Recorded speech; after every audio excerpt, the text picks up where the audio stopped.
بسم اللہ الرحمن الرحیم۔ درود و سلام ہو محمد و آل محمد پر۔ السلام علیکم۔ بعثت خبرنامے میں خوش آمدید۔ نظر ڈالتے ہیں 28 دسمبر کی اہم ملکی اور عالمی خبروں کی شہ سرخیوں پر۔ پاکستان کے قریبی دوست ممالک ترکی اور سعودی عرب سے ڈپورٹ کیے گئے 69 پاکستانی اسلام آباد ایئرپورٹ پہنچ گئے ہیں۔ صومالیہ کے دارالحکومت مقادیشو میں آج صبح ایک کار بم دھماکے کے نتیجے میں 90 افراد ہلاک ہو گئے۔ ترکی کے مشرق میں ایران کی سرحد سے متصل علاقے میں غیر قانونی تارکین وطن کی کشتی ڈوب گئی ہے۔ یمن کے سابق صدر عبدالرب منصور ہادی کے وفادار سعودی فوجی دستوں اور سعودی زیر انتظام ملیشیا کے ہاتھوں 1 درجن سے زائد یمنی ماہی گیروں کی ثواب دیدی نظر بندی اور تشدد کا انکشاف ہوا ہے۔ بھارت میں شہریت کے متنازع قانون کے خلاف احتجاج کا سلسلہ جاری ہے، جبکہ بھارتی ریاست اتر پردیش میں اب تک 21 مظاہرین ہلاک ہو چکے ہیں۔ ایران، چین اور روس نے مشترکہ طور پر بحری مشقوں کا آغاز کر دیا ہے۔ 4 مہینے کی بندش کے بعد ایران عراق سرحد سومار کھول دی گئی ہے۔ فلپائن نے 2 امریکی سینیٹرز پر سفری پابندیاں عائد کر دی ہے، جبکہ عام امریکی شہریوں کے لیے بھی ویزا پالیسی سخت کر دی گئی ہے۔ ترکی کی عدالت نے اخبار کے 6 صحافیوں سمیت ایک اور ملازم کو 2016 کی ناکام بغاوت میں امریکہ میں مقیم فتح اللہ گولن کے نیٹ ورک کی مدد کے الزام میں قید کی سزا سنا دی ہے۔ اور ایران نے فقر و غربت کے خاتمے کے لیے پاکستان کے ساتھ بھرپور تعاون کا اعلان کیا ہے۔ روس نے کہا ہے کہ اس نے آواز کی رفتار سے 27 گنا تیز ہائپر سونک میزائل اپنے ہاں نصب کر دیے ہیں۔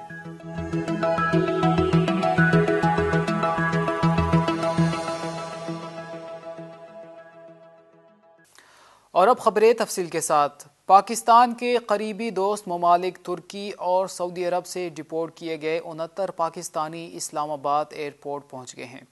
ایئرپورٹ ذرائع کے مطابق جمعرات کی صبح ترکش ایئر لائن کی پرواز TK-710 کے ذریعے استنبول ترکی سے 54 پاکستانی ڈپورٹیز اسلام آباد انٹرنیشنل ایئرپورٹ پہنچے۔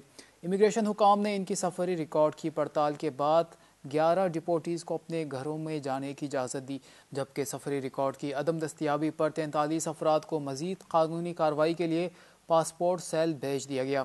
ادھر فلائٹ نمبر 21Y335 کے ذریعے ریاض سعودی عرب سے 15 پاکستانی ڈپورٹیز بھی جمعرات کو دن 11:15 بجے نیو اسلام آباد انٹرنیشنل ایئرپورٹ پہنچے، جہاں 60 ڈپورٹیز کو مزید قانونی کارروائی کے لیے پاسپورٹ سیل بھیج دیا گیا۔ صومالیہ کے دارالحکومت مقادیشو میں آج صبح ایک کار بم دھماکے کے نتیجے میں 90 افراد ہلاک ہو گئے۔ رپورٹ کے مطابق صومالیہ کے دارالحکومت مقادیشو میں آج صبح ایک کار بم دھماکے کے نتیجے میں 90 افراد ہلاک ہو گئے۔ مقادیشو کے میئر نے کہا ہے کہ اس بم دھماکے میں درجنوں افراد زخمی بھی ہوئے۔ زخمیوں میں زیادہ تعداد طلباء کی ہے۔ اطلاعات کے مطابق صومالیہ میں الشباب دہشت گرد تنظیم دہشت گردانہ واقعات میں ملوث ہے۔ ترکی کے مشرق میں ایران کی سرحد سے متصل علاقے میں غیر قانونی تارکین وطن کی کشتی ڈوب گئی ہے۔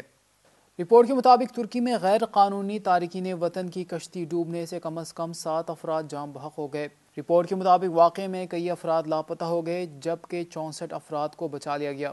5 افراد کی لاشیں نکالی گئی ہے، جبکہ 2 کو انتہائی تشویشناک حالت میں قریبی ہسپتال منتقل کیا گیا، جہاں وہ دم توڑ گئے۔ ترک میڈیا کا کہنا ہے کہ تارکین وطن میں پاکستان، افغانستان اور بنگلہ دیش سے تعلق رکھنے والے افراد موجود تھے، تاہم ان کی منزل کے بارے میں ابھی حتمی طور پر کچھ نہیں کہا جا سکتا۔ واضح ہے کہ بے روزگاری کی وجہ سے سالانہ ہزاروں پاکستانی شہری دوسرے ممالک کا رخ کرتے ہیں۔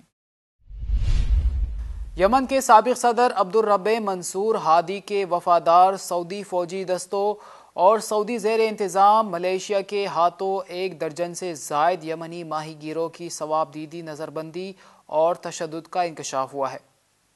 جمعے کے روز جاری ہونے والے ایک بیان میں وزارت نے اعلان کیا ہے کہ سعودی فورسز نے بحیرہ احمر میں جزیرہ حنیش کے ساحل سے 17 ماہی گیروں کو حراست میں لیا ہے اور پھر ان سے تفتیش اور تشدد کیا اور ان کے املاک کو ضبط کر لیا، جو کہ بین الاقوامی قوانین کی صریح خلاف ورزی ہے۔ بیان میں مزید کہا گیا ہے کہ ماہی گیروں کی من مانی حراست جاری ہے، جبکہ سعودی فوجیوں نے انہیں یمن کے مغربی ساحلی صوبے الحدیدہ میں واقع قصبہ الخوخہ میں اپنے فوجیوں کے حوالے کر دیا ہے۔ بھارت میں شہریت کے متنازع قانون کے خلاف احتجاج کا سلسلہ جاری ہے، جبکہ بھارتی ریاست اتر پردیش میں اب تک 21 مظاہرین ہلاک ہو چکے ہیں۔ بھارت میں متنازع شہریت کے قانون کے خلاف 19 روز سے احتجاج کا سلسلہ جاری ہے اور روز بروز مظاہروں میں تیزی آ رہی ہے۔ بھارتی ریاست اتر پردیش کے مسلم اکثریتی صوبوں میں احتجاج کے پیش نظر انٹرنیٹ کی سروس بند کر دی گئی ہے، جبکہ نماز جمعہ کے موقع پر سیکیورٹی کے سخت انتظامات کیے گئے۔ ریاستی حکومت نے مسلم اکثریتی علاقوں میں پیرا ملٹری فورس کے دستے تعینات کر کے دفعہ 144 نافذ کر دی ہے، جس کے باعث ریاست کے 21 اضلاع میں لاک ڈاؤن کی صورتحال ہے۔ شمالی ریاست اتر پردیش میں اب تک پولیس کی فائرنگ اور تشدد سے 21 مظاہرین ہلاک ہو چکے ہیں، جبکہ ریاستی پولیس کے ترجمان نے بھی گزشتہ ہفتے 19 افراد کی ہلاکتوں کی تصدیق کی ہے۔ ایران، چین اور روس نے مشترکہ طور پر بحری مشقوں کا آغاز کر دیا ہے۔ تفصیلات کے مطابق ایران، چین اور روس کی بحریہ نے مشترکہ طور پر بحر ہند میں فوجی مشقوں کا آغاز کیا ہے۔ ایران کی بندرگاہ چابہار پر چینی اور روسی بحری کمانڈروں کا استقبال کیا گیا۔ واضح ہے کہ روس اور چین کے ساتھ مل کر ایرانی بحریہ کی یہ فوجی مشقیں عالمی ذرائع ابلاغ میں خاصی توجہ کا مرکز بنی ہوئی ہے۔ 4 مہینے کی بندش کے بعد ایران عراق سرحد سومار کھول دی گئی ہے۔ عراقی کسٹم کے چیف کاظم العقابی نے عراقی حکام کو سومار سرحد کو دوبارہ کھولنے کا حکم دیا تھا، اور اس سرحد کو دوبارہ کھولنے کی تقریب میں دیالیہ کے صوبائی گورنر جنرل مسنا تمیمی اور علاقہ بلدوز کے گورنر محمد معروف نے بھی شرکت کی۔ گزشتہ سال کے دوران صوبہ کرمانشاہ سے عراق کے لیے ایرانی برآمدات کا 48% سومار سرحد سے انجام پایا ہے۔ سومار کی سرحد تقریباً 40 ایکڑ رقبے پر پھیلی ہوئی ہے، جس کے انفراسٹرکچر کی توسیع کے ساتھ بہت جلد اس میں تجارتی گیٹ اور کسٹم کا قیام بھی عمل میں آئے گا۔ فلپائن نے 2 امریکی سینیٹرز پر سفری پابندیاں عائد کر دی ہے، جبکہ عام امریکی شہریوں کے لیے بھی ویزا پالیسی سخت کر دی گئی ہے۔ بین الاقوامی خبر رساں ادارے کے مطابق فلپائن نے 2 امریکی سینیٹرز رچرڈ بین اور پیٹرک لیہے کے ملک میں داخل ہونے پر پابندی عائد کر دی ہے۔ علاوہ ازیں امریکی شہریوں کے لیے نرم کی گئی ویزا پالیسی کو ختم کر کے ویزے کے حصول کو سخت بنا دیا جائے گا۔ پابندیوں کی زد میں آنے والے دونوں امریکی سینیٹرز نے فلپائن کے ان حکام پر سفری پابندی عائد کرنے کی سفارش کی تھی جو فلپائن کی سماجی کارکن اور سینیٹر لیلا دی لیما کی غیر قانونی حراست کے ذمہ دار ہے۔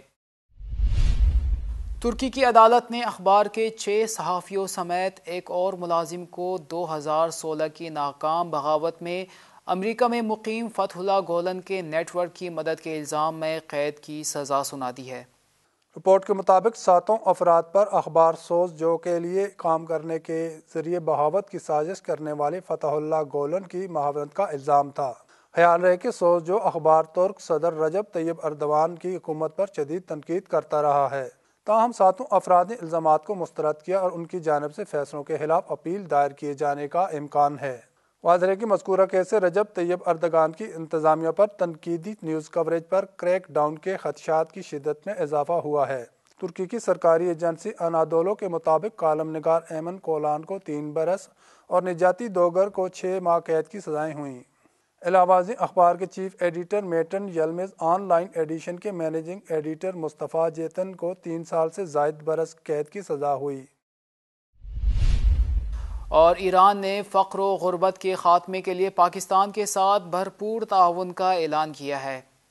پاکستان کے دور پر اسلامی جمہوریہ ایران کے نائب وزیر صحت باقر لاریجانی نے جمعے کو رفاه عامہ کے توسیع اور غربت کے خاتمے کے لیے پاکستان کے وزیر اعظم عمران خان کے مشیر ثانیہ نشتر سے ملاقات کی۔ اس ملاقات میں باقر لاریجانی نے غربت کو دنیا کے بڑے مسائل میں شمار کرتے ہوئے کہا کہ تہران غربت سے مقابلے اور اس کی بے کنی کے لیے اسلام آباد کے ساتھ بھرپور تعاون کے لیے تیار ہے۔ ایران کے نائب وزیر صحت نے کہا کہ ایران اپنی 97% ادویات اندرون ملک تیار کرتا ہے اور وہ صحت کے شعبے نیز دونوں ممالک کے درمیان میڈیکل کے طلباء اور اساتذہ کے تبادلے کے لیے پوری طرح آمادگی رکھتا ہے۔ اس ملاقات میں پاکستان کے وزیر اعظم کی مشیر ثانیہ نشتر نے بھی ایران اور پاکستان کے عوام کو بہتر رفاہی سہولیات سے بہرہ مند کرنے کے لیے دونوں ممالک کے مشترکہ تعاون پر زور دیا۔ ثانیہ نشتر نے صحت کے شعبے میں ایران کے تجربات سے فائدہ اٹھانے پر تاکید کرتے ہوئے کہا کہ ایران کا نظام صحت تمام تر پابندیوں کے باوجود بہت معیاری اور اعلیٰ ہے۔ روس نے کہا ہے کہ اس نے آواز کی رفتار سے 27 گنا تیز ہائپر سونک میزائل اپنے ہاں نصب کر دیے ہیں۔ ان جدید ترین ہائپر سونک میزائلز کا نام ایون گارڈ ہے، جو آواز کی رفتار سے 27 گنا تیز ہے، اور اگر میزائل شکن کے ذریعے انہیں روکنے کی کوشش کی جائے تو یہ راستہ اور بلندی تبدیل کرنے کی صلاحیت بھی رکھتے ہیں اور میزائل دفاعی نظاموں کو ناکام بنا دیتے ہیں۔ روس کے مطابق ان بین البری اعظمی میزائلز کی رینج 6000 کلومیٹر تک ہے اور یہ 2 میگا ٹن ایٹمی اسلحہ ساتھ لے جا سکتے ہیں، اور انہیں نبرگ کے خطے میں اورال کے پہاڑی سلسلے میں نصب کیا گیا ہے۔ روسی صدر ولادیمیر پوٹن نے بتایا ہے کہ ایون گارڈ سسٹم موجودہ اور مستقبل کے تمام میزائل دفاعی نظاموں کو شکست دے سکتا ہے، اور ان کے ذریعے روس اس ٹیکنالوجی میں دنیا کے تمام ممالک سے آگے نکل گیا ہے۔ یہ تھی آج کی خبریں۔ اگلے خبرنامے تک اجازت دیجیے۔ دیکھتے رہیے بیست تعلیمی ٹی وی چینل۔ اللہ حافظ۔